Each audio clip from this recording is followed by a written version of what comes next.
শ্ৰীনিবাস ৰামানুজনলৈ নিবেদন কৰিছে। তেখেত অতি সৰু এটা অংশ, অতি দুৰ্বল এটা বংশত তেওঁ জন্মগ্ৰহণ কৰিছিল আৰু তেওঁৰ জীৱনকাল আছিল মাত্ৰ 32 বছৰ। এই সময়ছোৱাতে তেখেতে অংক বিজ্ঞানৰ যি ঐতিহাসিক স্তৰ, এই তাত তেখেতে গোটেই বিশ্বকে বিমোহিত কৰাইছিল। তেওঁ আনকি অতি সৰু কালতে LP স্কুলত পঢ়ি থকা সময়তে তেওঁ অংকৰ কিছুমান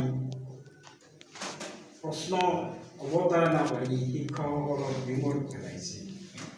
তাৰপিছতে MB স্কুলত যেতিয়া তেওঁ পঢ়ি থাকে, তেতিয়া শিক্ষকে তেওঁলোকক এটা লেচন শিকাইছিল, বুজাইছিল।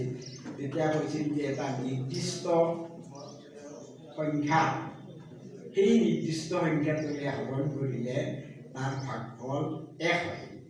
তেতিয়াতে টপৰাই প্ৰশ্ন উঠিছিল, কৈছিল যে ছাৰ, তেনেহ'লে শূন্যটোক শূন্যৰে হৰণ কৰিলে ভাগফল 1 হ'বনে? তেতিয়া তেওঁলোক বিমৰ্ষ হৈছিল। গতিকে সেই প্ৰশ্নৰ উত্তৰ আমাৰ সমীৰ চন্দ্ৰ চৌধুৰীয়ে দিব পাৰিব।